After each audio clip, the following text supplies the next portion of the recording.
DElEd second semester 7 तारीख को लिए गए टेस्ट के बारे में डिस्कस करेंगे, जो कि यह हम लोगों के कॉलेज में लिया गया था। तो यह डीएलएड फर्स्ट सेमेस्टर मैथ का चैप्टर नंबर 1 से 5 तक के क्वेश्चन है। तो चलिए बिना देरी किए हुए क्वेश्चन को हल कराना शुरू करते हैं। तो देखिए यहाँ पर हमें पहला क्वेश्चन दिया है x² minus 2xy plus 9y² और x² plus 2xy minus 8y² का योगफल ज्ञात करना है। योगफल मतलब जोड़ना है। तो सजातीय पदों को ही जोड़ा या घटाया जाता है। तो सजातीय पद वे पद होते हैं जिसमें चर तथा उसकी घात समान होती है। जैसे यहाँ x² है, यहाँ भी x² है, तो ये दोनों सजातीय पद हैं। यहाँ xy है, यहाँ xy है, तो ये दोनों सजातीय पद हो गए। कोफिशिएंट ये अचर पद होता है, या कुछ भी हो सकता है। तो इनको आपस में जोड़ दीजिए। तो x² प्लस x² जोड़ेंगे तो कितना आ जाएगा 2x²। फिर इसके बाद माइनस 2xy है या प्लस 2xy, तो जोड़ेंगे तो यह 0 के बराबर आ जाएगा।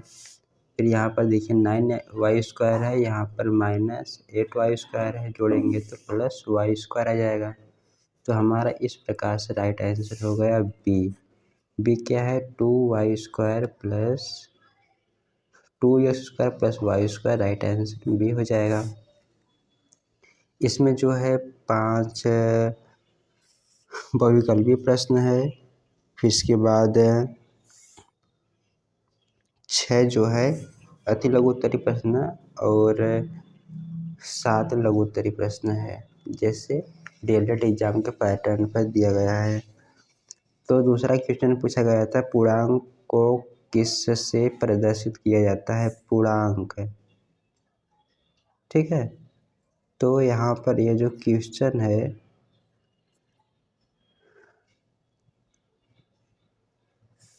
देखिए दोस्तों, एक पूर्णांक होता है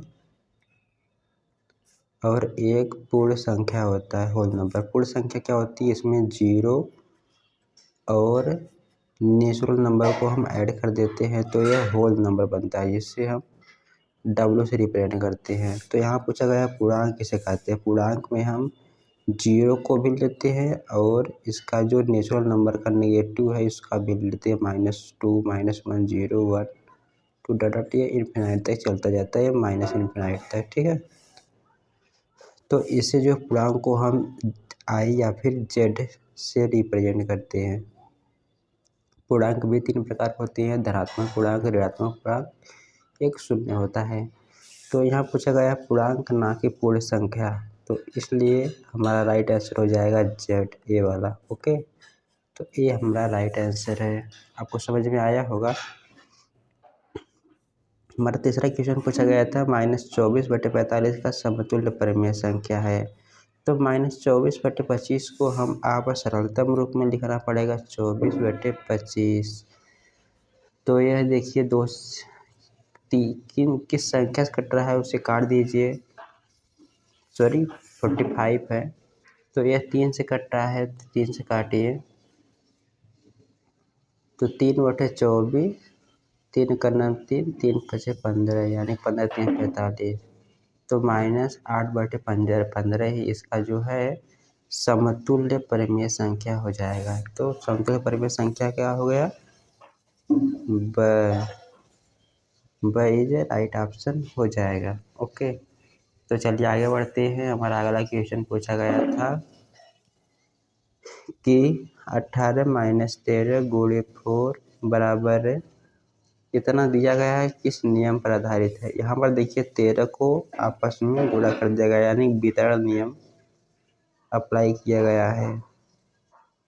तो व्याकरण तो नियम नहीं है गुणा का व्याकरण, ये गुणा व्याकरण पर गुणा का बंटन नियम, सही बात है।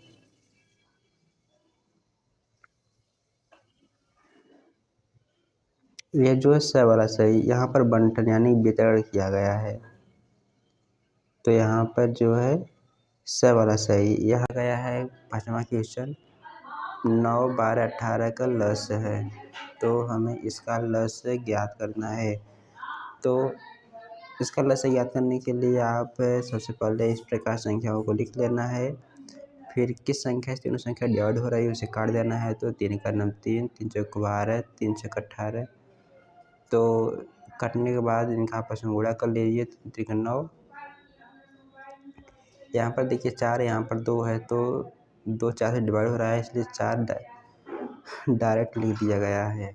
तो आपस में इसे मल्टीप्लाई कर दीजिए। तो 3 3 9, 9 चौको 36। तो लसागु क्या हो जाएगा इसका 36 हो जाएगा। अब हमारा अति लघु उत्तरीय प्रश्न आ गया है। तो अति लघु उत्तरीय प्रश्न का पहला प्रश्न है, एक हमें समीकरण दिया है, इसे हमें सरल करना है। तो इसे सरल करने के लिए हमें बंटन नियम अप्लाई करना होगा। तो सबसे पहले दिया गया गुणा दिया, आपस में गुणा कर लीजिए। तो यह है, इसका गुणा इसमें करेंगे तो एक्स वाई आ जाएगा माइनस एक्स जेड आ जाएगा, प्लस इसका गुणा इसमें करेंगे तो वाई जेड प्लस यहाँ पर माइनस आ जाएगा, माइनस वाई एक्स प्लस इसका गुणा इसमें कीजिए तो z x minus z y आ जाएगा। तो आप जानते हैं कि क्रम विनिमय नियम जानते हैं कि यश गुणे वाई बराबर होता है वाई गुणे यक्स के। ओके, पूर्ण संख्याओं पर क्रम विनिमय नियम अप्लाई होता है। तो यहाँ पर मैंने बताया कि अगर यश गुणा वाई में कर देते हैं या फिर वाई गुणा यश में करते हैं, आपस सदैव बराबर होते हैं। तो इसी प्रकार से यहाँ से X Y minus X Y यहाँ पर है और वाई यक्स यहाँ पर है, ये प्लस में या माइनस में है तो आपस में कट जाएंगे। इसी प्रकार से माइनस जेड एक्स और प्लस जेड एक्स आपस में कट जाएंगे, इस प्रकार से आपस में कट जाएंगे तो बराबर में 0 हो जाएगा। ओके, तो 0 राइट आंसर आ जाएगा। तो एक स्टेप बढ़ गया, आगे लिख देना है। तो इस प्रकार से अति लघु उत्तरीय प्रश्न को हल करना है। ओके, हमें अगला क्वेश्चन 7वां क्वेश्चन दिया है कि 3x² plus 9x² plus 6x को 4x से गुणा करें। हमें 4x से गुणा करना है। तो गुणा करना है, यहाँ पर देखिए ये x² प्लस ये भी x² है, यह भी x² है, ये दोनों सजाती पद हैं तो आपस में जोड़ लीजिए। तो 9 3 हो गया 12, 12x² क्या आ गया 12x² प्लस 6x आ जाएगा।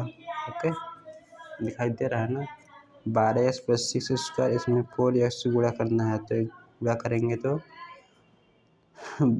12 चौक 48 x³ आ जाएगा प्लस 6 चौक 24 x²। तो हमारा राइट आंसर ये 48 है। ओके, तो राइट आंसर हमारा यह आ जाएगा। तो हमें 8वां क्वेश्चन दिया है कि 8 16 40 का लसागु अभाज्य गुणनखंड विधि याद कीजिए। तो सबसे पहले हम इसे अभाज्य गुणनखंडों के रूप में लिख लेते हैं। तो क्या करेंगे हम, सबसे पहले लसागु किया है 8 को अभाज्य गुणनखंडों के रूप में हम 2 की पावर 3 लिख सकते हैं। इस प्रकार से 16 दिया है तो 8 दूना होता है 16, तो 2 की पावर 4 आ जाएगा। फिर 40 दिया है, 8 5 40, 2 की पावर 3 गुणे 5 आ जाएगा। ओके,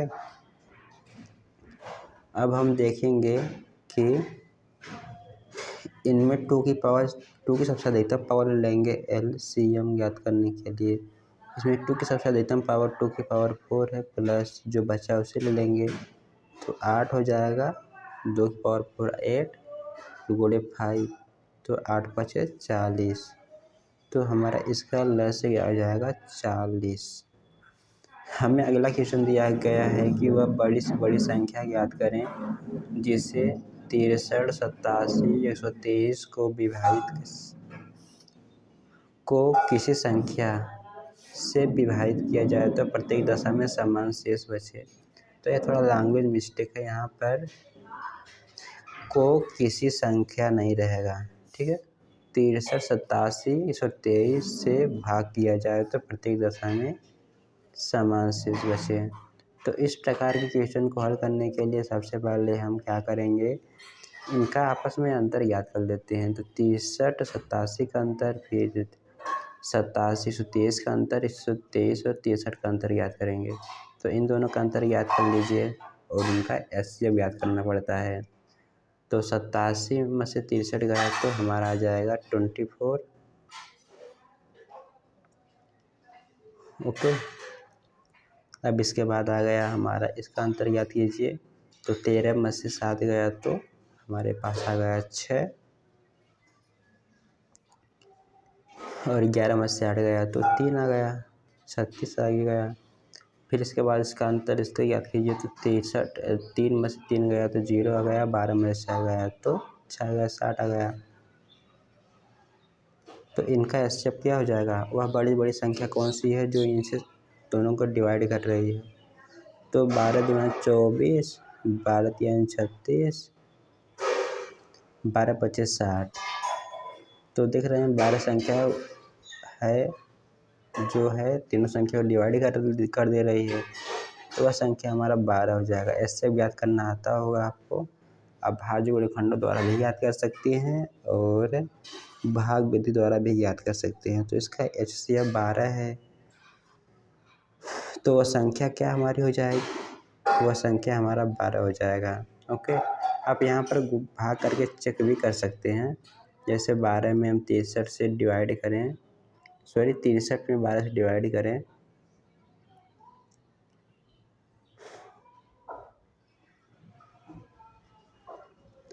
तो 12 25 60 होता है। तो 3 से बच गया, इसमें डिवाइड करेंगे 12 छक 72, 12 सत्ते 84। तो इसमें भी 3 से बच गया, 12 का नंबर है 03। इसमें भी 3 से बच गया, यानी कि उत्तर हमारा सही है 12। तो चलिए हम आगे बढ़ते हैं। दिया गया है हमारा दिया गया है 10वां क्वेश्चन, -7/9 कामा -5/21 और 2/-3 को आरोही क्रम में लिखना। आरोही मतलब घटते हुए क्रम में। सबसे पहले हम बढ़ते हुए, हमें 10वां क्वेश्चन दिया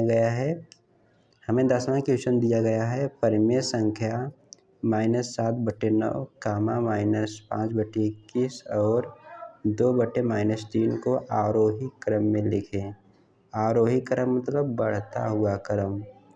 बढ़ते हुए क्रम में क्या करते हैं, सबसे पहले हम छोटी संख्या लिखेंगे, फिर उसके बाद बड़ी संख्या लिखेंगे।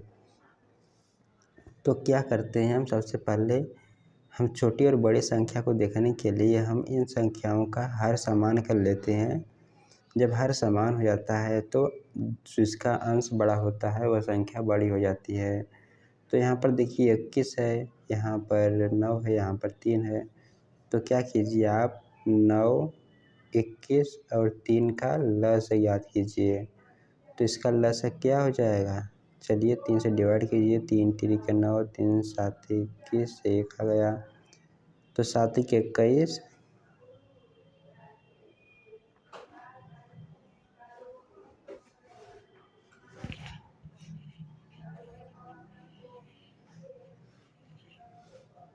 कहीं मिस्टेक तो नहीं है, यह 3 है, यह 21 है, यह जो है 9 है। तो 3 3 का 9, 3 7 21, 3 का 9 3।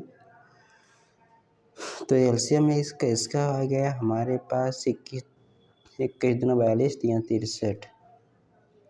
तो 63 हमें एलसीएम आ गया। आप 9 पूरा 63 में कीजिए। ओके,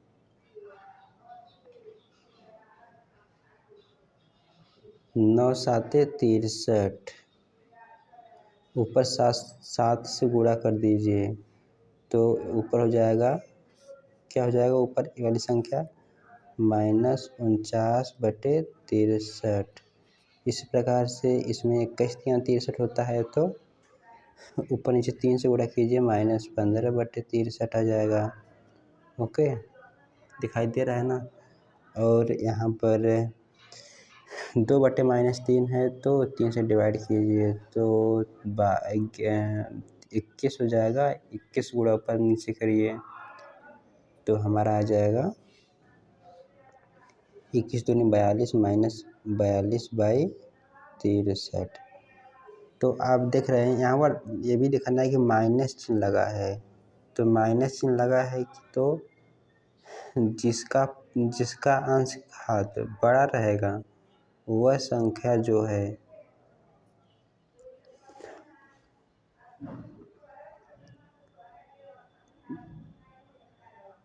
जिसका अंश छोटा है वह संख्या सबसे बड़ी हो जाएगी।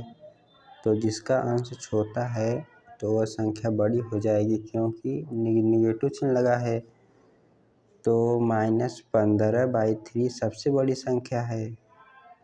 ओके, इसके बड़ी है -42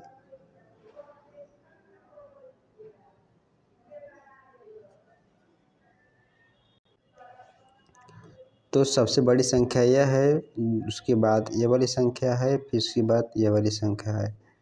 तो हमें लिखना है आरोही क्रम में। आरोही क्रम में सबसे पहले छोटी संख्या लिखते हैं। तो सबसे छोटी संख्या क्या है? सबसे छोटी संख्या हमें यही दिया है -7/9।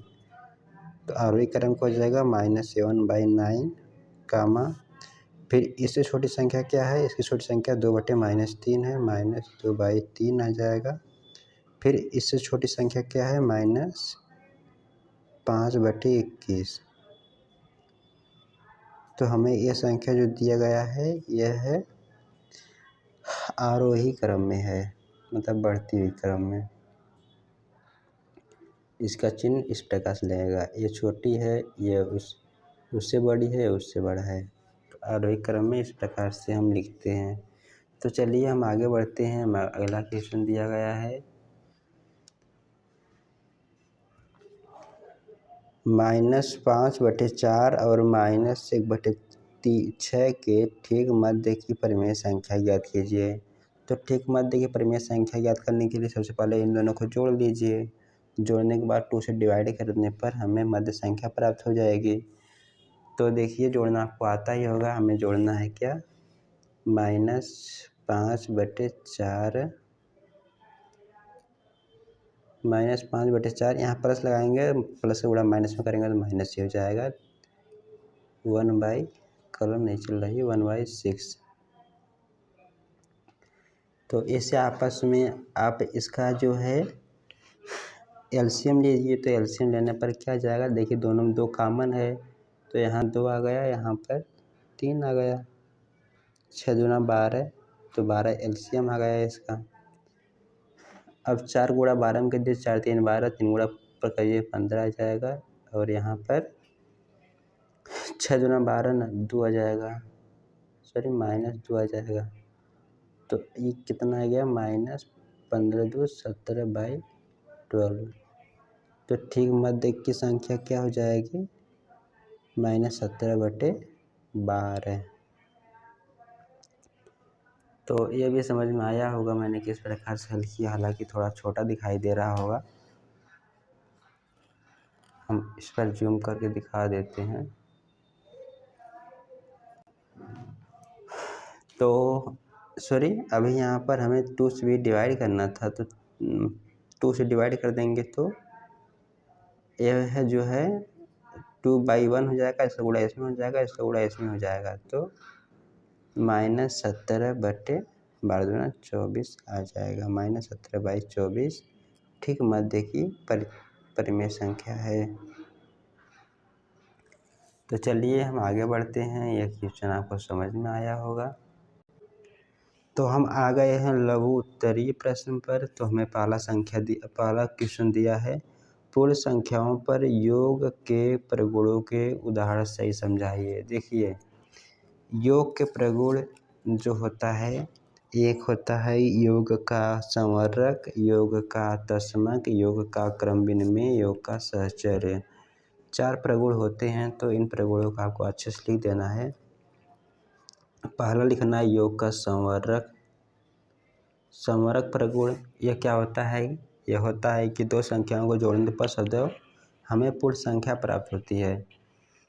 जैसे 2 + 3 जोड़ेंगे तो 5 आ जाएगा। 5 क्या है? एक पूर्ण संख्या है।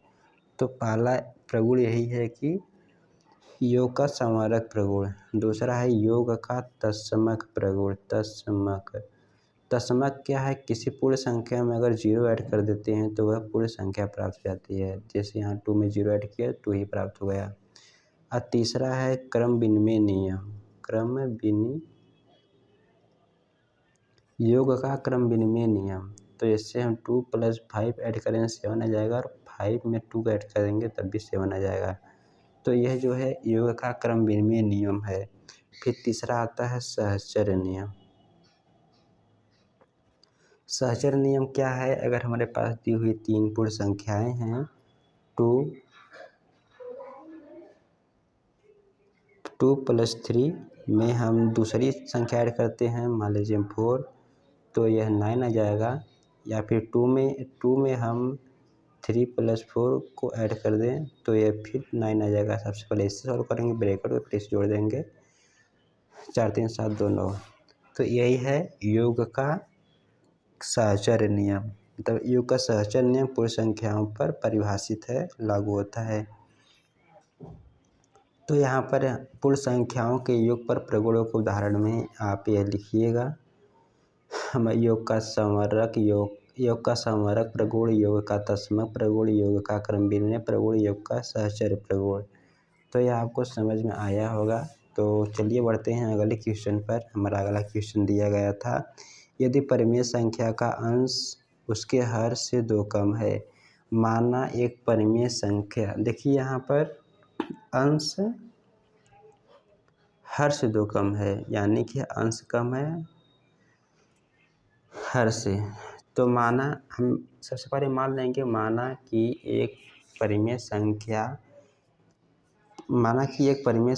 का हर क्या है? p है। तो अंश क्या हो जाएगा? p - 2 हो जाएगा। इस प्रकार लिखना पड़ेगा कि यदि उसके अंश और हर में 1 जोड़ दिया जाए, तो अंश और हर में 1 जोड़ दीजिए, 1 + 1 तो हो जाता है 3/4। तो 3/4 हो जाता है। तो हमें वह जो परिमेय संख्या क्या है? p - 2/p है, यह ध्यान देना है। अब बराबर में 3/4 हो गया, तो इसे सॉल्व कर दीजिए तो क्या हो जाएगा? p - 1/p + 1 = 3/4। अब इसे हल कीजिए तो 3 मल्टीप्लाई कर दीजिए तो 4p - 4 = 3p + 3। तो सब्ट्रैक्ट कर देंगे तो 3p बराबर हो जाएगा 7, p बराबर, यहाँ पर इस सब्ट्रैक्ट करेंगे तो ये सिर्फ p आ जाएगा। तो p बराबर आ जाएगा 7। तो p बराबर 7 आ गया, तो वह परिमेय संख्या क्या हमारी हो जाएगी? p का मान 7 आ गया, तो 7 में से 2 गया तो 5/7 आ जाएगा। तो वह परिमेय संख्या 5/7 है। तो राइट आंसर 5/7 हो जाएगा। इसके बाद हमें दिया गया था कि 2 परिमेय संख्याओं का योगफल -1/3 है, यदि इनमें से एक यह है तो दूसरी संख्या ज्ञात कीजिए। बहुत ही आसान क्वेश्चन आया था। 2 संख्याओं का योगफल,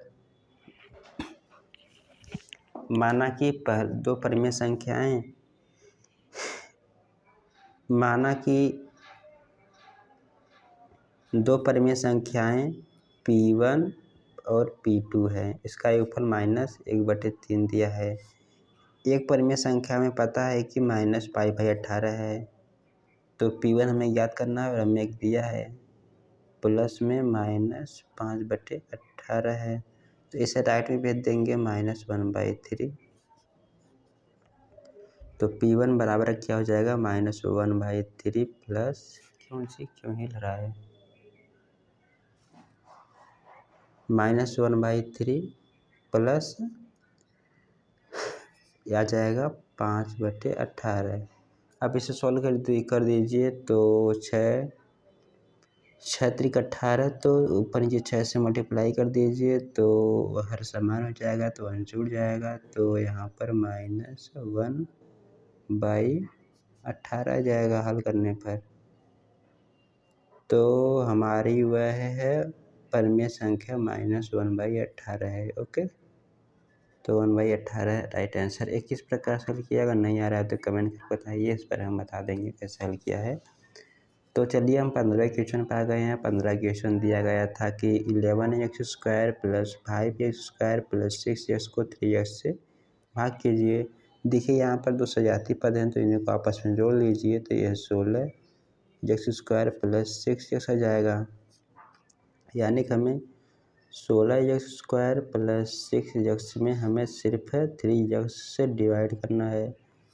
तो डिवाइड कीजिए तो क्या हो जाएगा, एक घात से कट जाएगा तो आ जाएगा 16/3 प्लस 2। ओके, एक्स कट गया तो दोनों 6, तो 16x/3 प्लस 2 हमारा राइट आंसर आ जाएगा। ओके, तो इसे हल करने कई तरीके हैं, तो मैंने सिंपल तरीका बनाया है, जो तरीका आपको आसान लगे उसी तरीके से हल कीजिए। तो यहाँ पर देखिए हमें 16वां क्वेश्चन दिया गया था कि इस क्वेश्चन को हल करना है 2x³ माइनस बड़े ब्रैकेट में 6² माइनस मझले ब्रैकेट में -5x² माइनस इतना दिया गया था। सबसे पहले तो हम इससे हल करेंगे इस वाले ब्रैकेट को। जब इससे हल करेंगे तो माइनस गुणा इसमें कर दीजिए तो -6 प्लस 8x⁵ आ जाएगा। ओके, तो क्या आ जाएगा, -x² माइनस 6 प्लस 8x⁵ आ गया। ओके, अगर फिर आगे माइनस में दिया है, माइनस गुणा इसमें कर देंगे तो यह प्लस हो जाएगा, फिर यह माइनस हो जाएगा। अब यहाँ पर देखिए यह जो है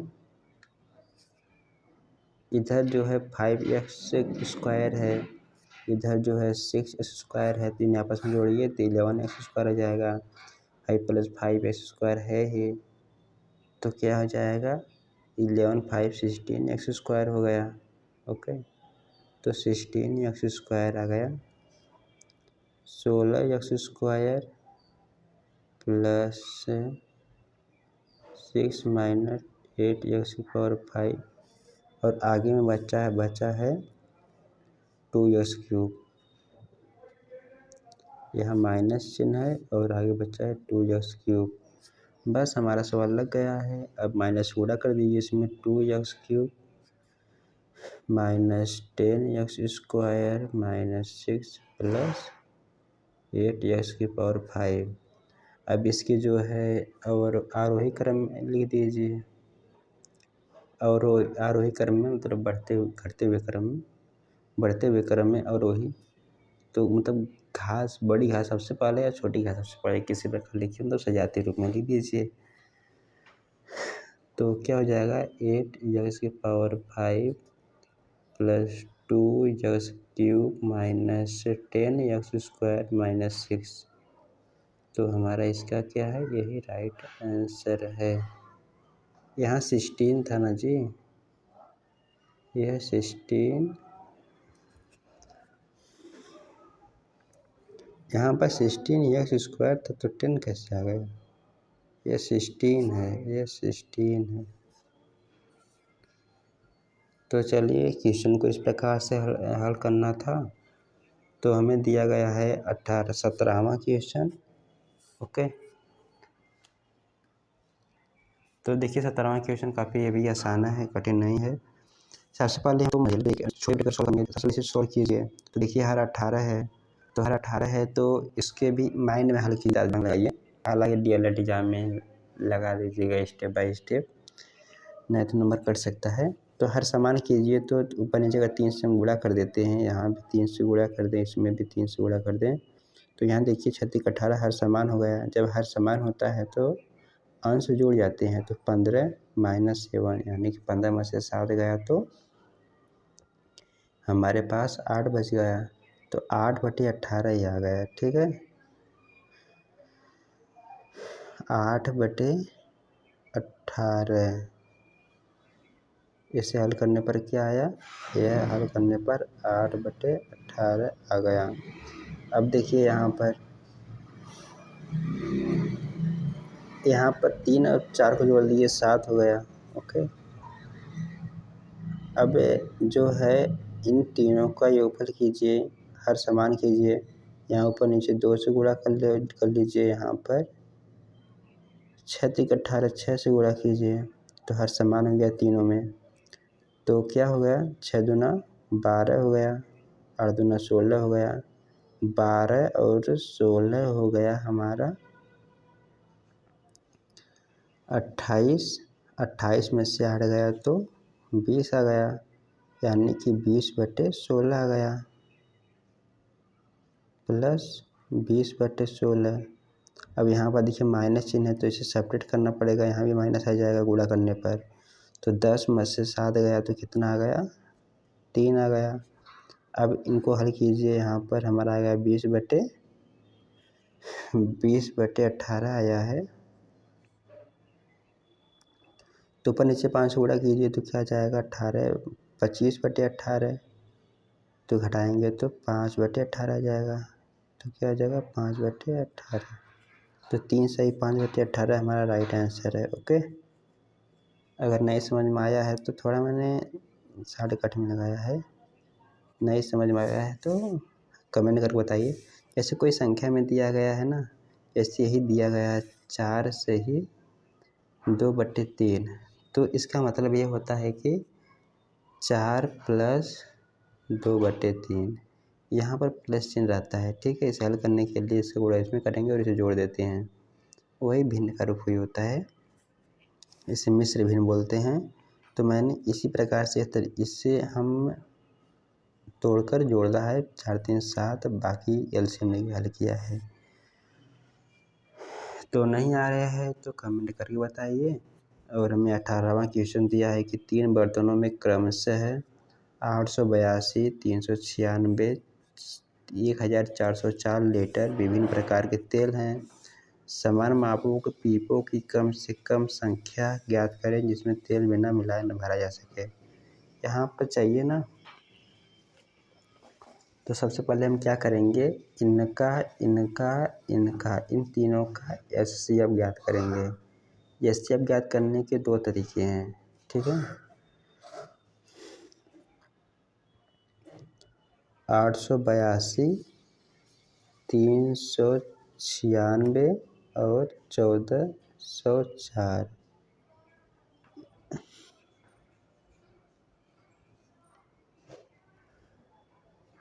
यहाँ कम से कम कुल पीपों की संख्या ज्ञात करना है। ठीक है, जिसमें तेल बिना मिलाए भरा जा सके, तो 1404 है। ठीक है, तो इनका हमें एचसीएफ ज्ञात करना है। एचसीएफ हम 2 तरीके से ज्ञात करते हैं, पहला है अभाज्य गुणनखंड विधि, दूसरा होता है भाग विधि। ठीक है, तो भाग विधि काफ़ी आसान पड़ता है, तो हम भाग विधि से बता देते हैं। इसमें क्या करते हैं, हम 2 संख्याओं को सबसे पहले एचसीएफ ज्ञात करते हैं, तो उन संख्याओं का एचसीएफ है ज्ञात होने पर, और जो बची संख्या है उनका एचसीएफ ज्ञात करते हैं, तो इन तीनों संख्याओं का एचसीएफ ज्ञात हो जाता है।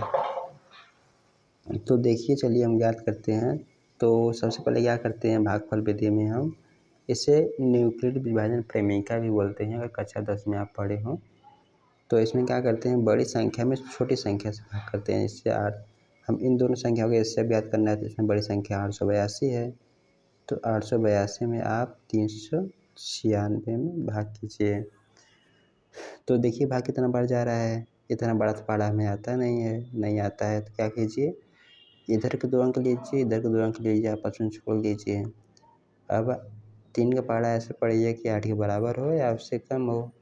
तो 3 दूना 6, 3 त्रिक 9, 2 बढ़ जा रहा है, तो 2 का गुणा इसमें कीजिए, तो 6 दूना 12 का 2 हासिल 1, 9 दूना 18, 1 19, 1 हासिल 1, 3 दूना 6, 7, यानी 792 गया, घटा दीजिए, ये 0 आ गया। और यहाँ पर 18 में से 9 गया तो 90 हो गया। फिर 90 से 396 में डिवाइड कीजिए,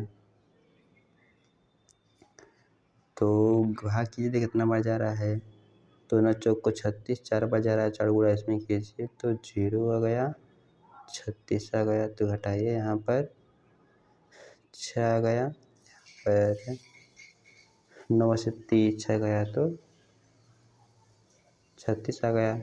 फिर इसमें जो है 90 से डिवाइड कीजिए, तो कितना हो जाएगा,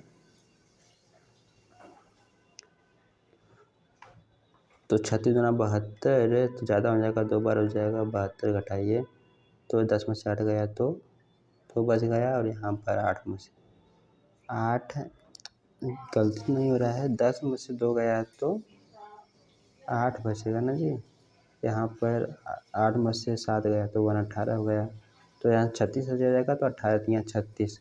जो अंतिम का जो भाजक होता है वही जो है इन दोनों संख्याओं की एचसीएफ होता है। तो इन दोनों संख्याओं का एचसीएफ हमारा 18 आ गया।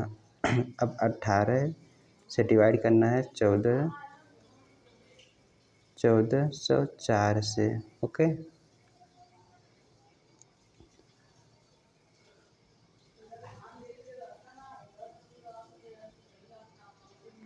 तो 18/144, 18×7=162। ठीक है, 18×7=162 होता है। 162 को सेपरेट कर दीजिए, तो आ गया हमारे पास 10 में से 2 गया तो 8 बच गया। नहीं गलती हो गया।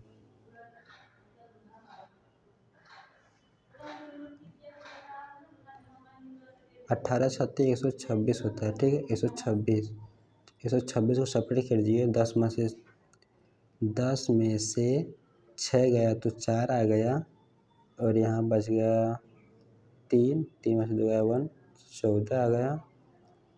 इस साइड उतारिए, 14×8=144, तो 8 पर गया, सॉरी 18/8=144, तो यह है जो है 8 बार में कट गया, यानी कि एक इसका जो है एचसीएफ इन तीनों का जो है 18 है। ठीक है, तो वह बड़ी से बड़ी संख्या 18 है। तो हमें पीपो की कुल संख्या याद करना है। तो पीपो की कुल संख्या हमारा हो जाएगा, इन तीनों में 18 से डिवाइड कीजिए और उसे ऐड कर लीजिए। क्या हो जाएगा, 882/18 प्लस 396/18 प्लस 1404/18। यह क्या है, कुल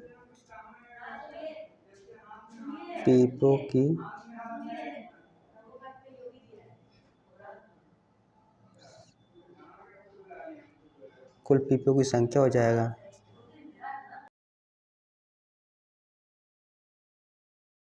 49, 22 और 78 बार जाएगा, तो यहाँ पर ऐसे डिवाइड किए हैं, तो इसके बाद इनको ऐड कर लीजिएगा, तो 149 कुल पीपो की संख्या है।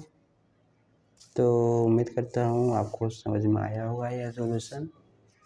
मिलते हैं किसी अगले और नेक्स्ट वीडियो में। आज के लिए इतना ही, बाय बाय।